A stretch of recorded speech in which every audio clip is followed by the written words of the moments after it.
And by the way, it's not the first time that we face distorted electioneering or fake ads. When I first started out, our great fear was on the Sunday before elections, someone would go around with mimeographed pieces of paper and put them on the windshields of cars parked at church without identifying who it was from, but distorted images of the candidate doing something terrible.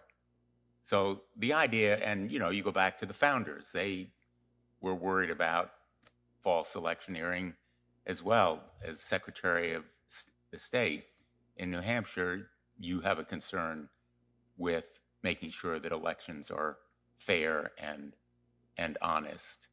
This problem didn't just arise, but you're absolutely right. We're facing an election where we need to take some steps right away. I'm not going to say they're baby steps, but steps right away. I would like to caution us against adopting the Chinese model approach. There's a really great book by a Columbia Law professor, Dr. Bradford, where she outlines the Chinese state-driven approach, the European rights-driven approach, and the historical United States market-driven approach. So something needs to be done, but a state-driven approach has serious and significant harms to the public. And I want to caution us against adopting regulation that China has put in place. Let me kind of come back to one of the key questions, and I mentioned earlier that my belief, Senator Hawley agrees, that Section 230 does not apply to AI.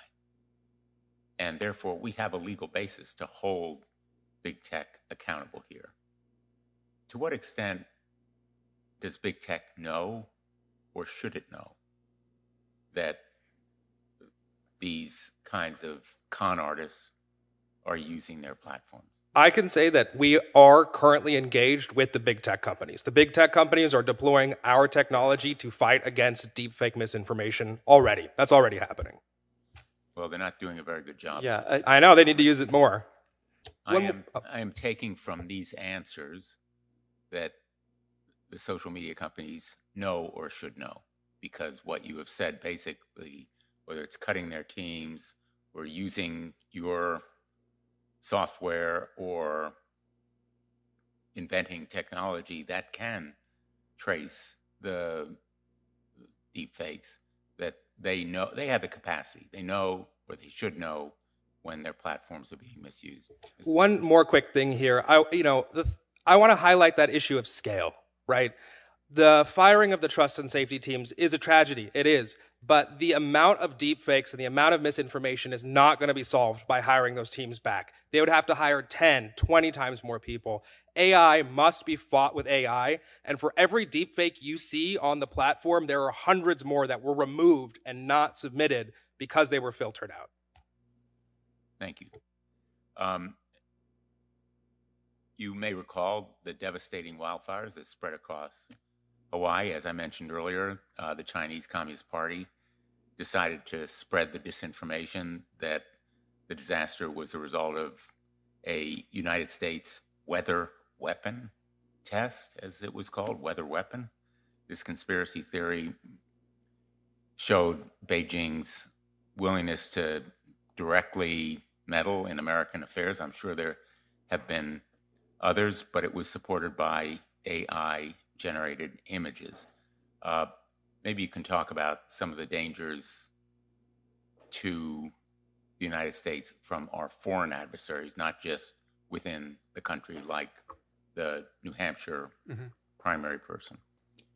I would like to highlight the difference between misinformation through a telecom, like the Biden robocall, and misinformation through the platforms. Those are very different things. They are operated very differently. I believe Reality Defender works very closely with financial services and telecoms to solve that problem.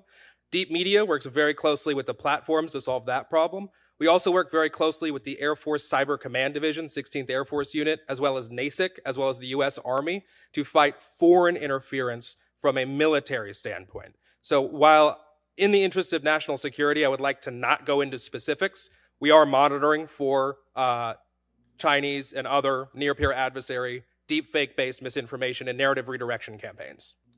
I'll open it to any final comments that anyone may have, if you haven't had an opportunity to say something. I would like to highlight two things. I definitely agree with Ben that no single solution works. I believe the defense in depth solution provides a comprehensive way forward. I also want to highlight that, again, there are frameworks for legislation. There's the state-driven approach with China, the rights-driven approach with the European Union, and the market-driven approach with the United States. A market-driven approach is good for the generative AI companies and the platforms, and it's good for the US people. It is not dissimilar to the proposed legislation that you've put in place. I actually think that solves a lot of these problems. But to me, it's about internalizing these negative externalities so the AI ecosystem can grow safely, largely, quickly, and we can all get rich.